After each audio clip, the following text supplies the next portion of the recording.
One night, a number of years ago, Un soir, il y a un certain nombre d'années, un missionnaire fraîchement appelé en mission du nom de Swan et son collègue aîné japonais sont venus nous voir.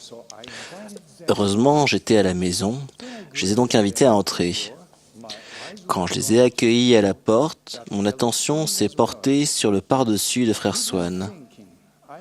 Sans réfléchir, je lui ai dit « C'est un très beau par-dessus que vous avez là. » Alors, s'il n'était pas neuf, il était plutôt décoloré. J'ai supposé que le par-dessus avait été laissé dans leur appartement par un missionnaire qui l'avait précédé.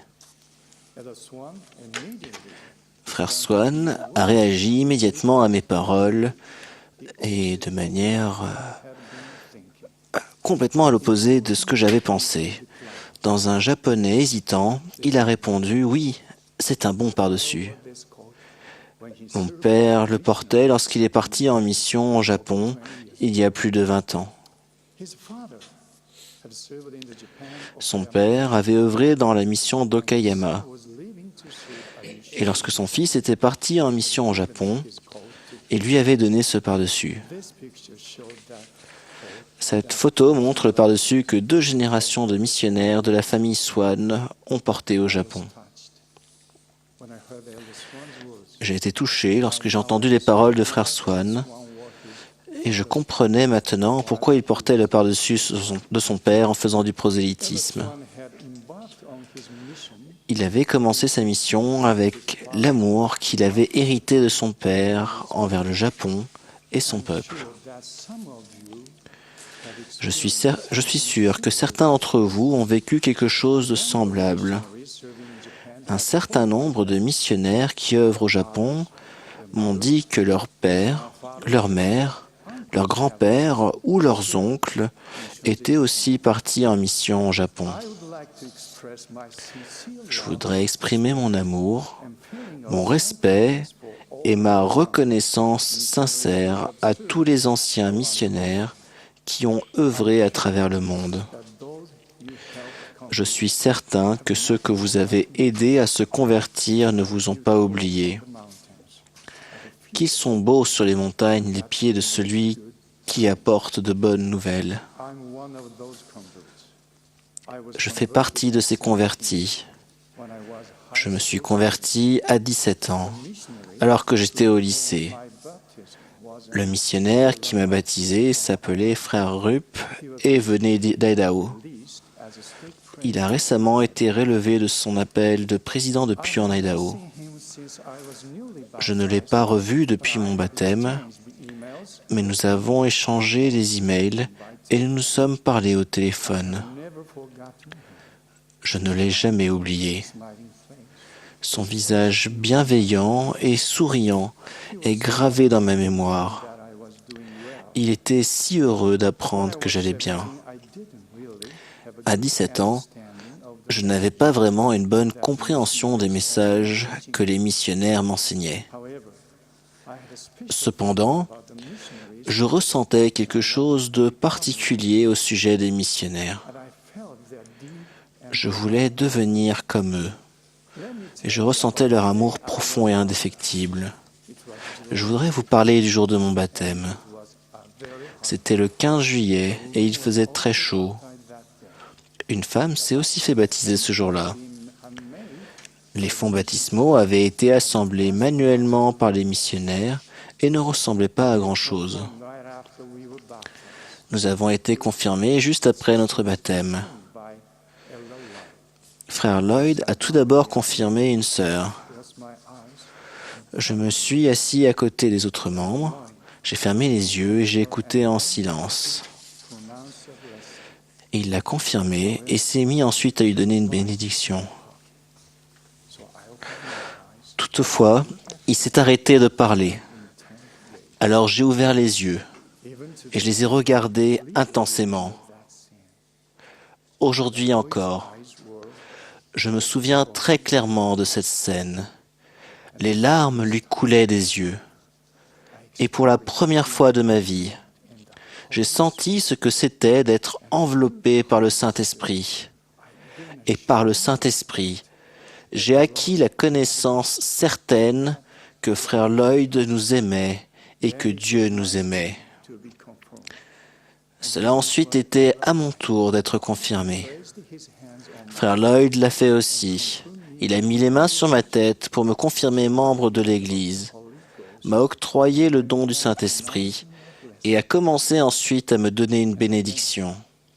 Et à nouveau, il s'est arrêté de parler. Mais maintenant, je comprenais ce qui se passait. Je savais véritablement par le Saint-Esprit que les missionnaires m'aimaient et que Dieu m'aimait. Je vais maintenant dire quelques mots aux missionnaires qui sont actuellement en service à travers le monde. Votre comportement et l'amour que vous manifestez à l'égard des autres sont des messages très importants.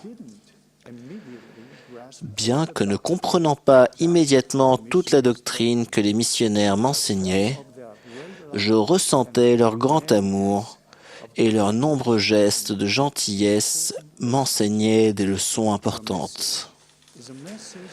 Votre message est un message d'amour, d'espérance et de foi. Votre comportement et vos actions favorisent la présence de l'Esprit. Et l'Esprit nous permet de comprendre ce qui est important. Ce que je veux vous dire, c'est que par votre amour, vous transmettez l'amour de Dieu. Vous êtes un trésor pour l'Église. Je vous suis à tous extrêmement reconnaissant pour votre sacrifice et votre dévouement. J'aimerais également vous parler à vous, futurs missionnaires.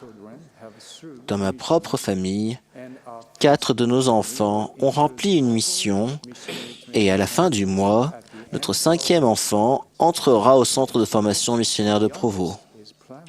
Notre petit dernier prévoit de partir en mission l'année prochaine après avoir fini le lycée. Je parle donc à mes fils et à vous tous qui vous préparez à partir en mission. Il vous faut apporter 3 choses en mission. Le désir de prêcher l'Évangile. Le Seigneur veut que vous recherchiez ces brebis et les trouviez. Des personnes vous attendent de par le monde. Dépêchez-vous, je vous en prie, d'aller les rejoindre. Personne ne s'efforce davantage que les missionnaires de secourir les autres. Je suis l'un de ceux qui ont été secourus. 2. Développez votre témoignage. Le Seigneur exige votre cœur et un esprit bien disposé. 3. Aimez votre prochain.